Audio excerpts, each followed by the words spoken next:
New information is pouring in from New England today. What we now know about the active crime scene that has all the different kinds of cops. From The Onion and Onion Public Radio, I'm Leslie Price, and this is The Topical. Is there a doctor listening? Because I think I'm having a news attack. Stay with us. The Topical is presented by Cash App, the #1 finance app in the App Store. Cash App is the easiest way to send and receive money, so you can save your precious brain cells for that little phone game you love to play on the train so much. That's right, I see you. I'm watching you right now. But which passenger am I? Nope, not that one. Keep guessing. Download Cash App today and get $10 when you sign up using promo code TOPICAL. Oh shit, I think you saw me.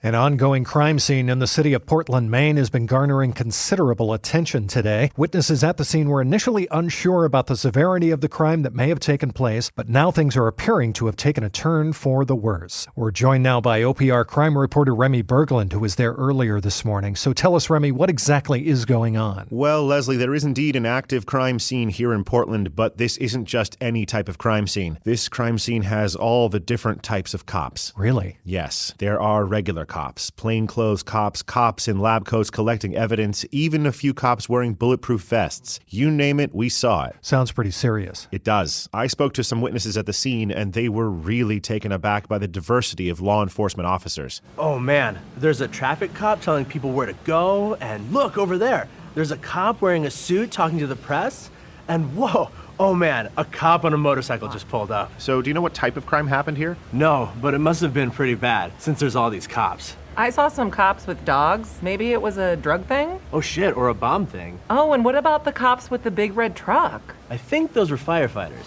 Oh. Wow. And were there any horse-mounted cops at the scene? I love those. A cop was present with a horse, but he wasn't actually riding the horse, just sort of walking alongside it. And even crazier, that cop actually turned out to be a national park ranger, which is nuts since we're not in a national park. Man, you never know what life is going to throw at you, do you? You sure don't. Well, thanks, Remy. This has been an OPR Crime Report.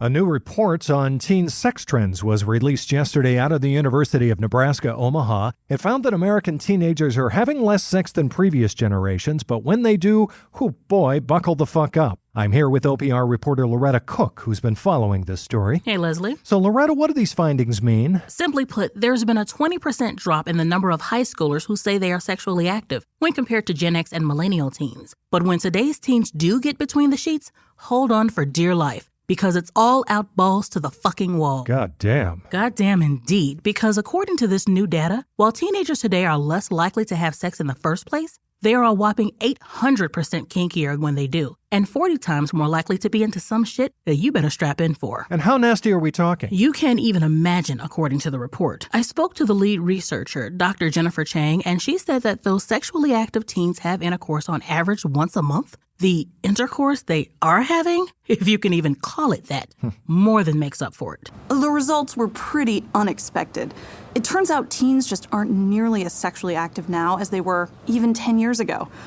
When they are, oh man, whew, like some of the stuff they are doing, oh man, wow. She continued breaking down the numbers for me, and it was really interesting to hear. Brace yourselves, because even though only 1 in 3 teens has had sex, that 33% has had sex. I mean, fucking and sucking in every way imaginable. They may not be doing it as much as their parents' generation, but what they're doing would make their parents sick. So, Loretta, what could be causing the sudden downward trend of intercourse and the upward trend of mind-blowing fuckfests? Chang and her team suspect that more teens may be waiting for their level of fuck energy to build up, so that when they finally do smash, everybody better watch out, because it's gonna be like a fucking cum bomb went off. Mouth stuff, butt play, P&V, group sex, you name it, and these kids are doing it and doing it hardcore. They don't do it a lot, but when they do, they go till they're raw. Really interesting. I bet a lot of parents are relieved to hear teen sex is less common. Of course. And I'm sure some parents are thrilled to hear that when it does happen, it's apparently pretty mind-blowing. That's OPR's Loretta Cook. Thanks, Loretta. Thank you. Is there something interfering with your happiness or preventing you from achieving your goals? Well, believe me, I know what you're going through. That's how I feel every time I walk into this goddamn studio. This place is a prison built of my own volition, and I desire nothing more than to burn it to the ground. But that's why I want to tell you about BetterHelp. BetterHelp will match you with your own licensed professional therapist, so you can receive professional counseling securely and online. You'll get timely and thoughtful responses, plus you can schedule weekly video or phone sessions. BetterHelp is committed to facilitating great therapeutic matches, so they make it easy and free to change counselors if needed. It's also more affordable than traditional offline counseling, and financial aid is available, which is good for me because I'm definitely getting fired soon. And with this special offer for Topical listeners, you can get 10% off your first month at BetterHelp.com/topical. That's BetterHelp, HELP/topical. BetterHelp wants you to start living a happier life today. Oh, God, is it 5 o'clock yet?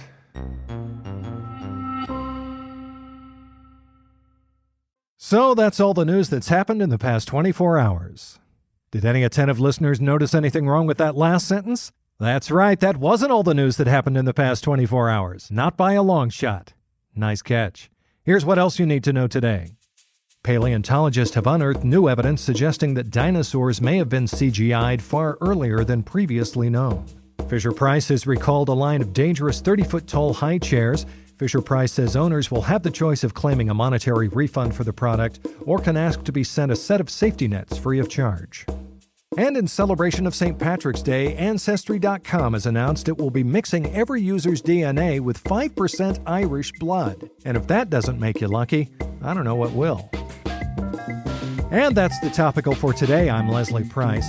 We know you have way too many choices when it comes to news podcasts, so as always, we thank you for listening to this one, which is made possible because of the stellar behind-the-scenes work of so many wonderful people, from that one sound guy to the editing lady and probably a couple more maybe. Not really sure. We'll see you next time.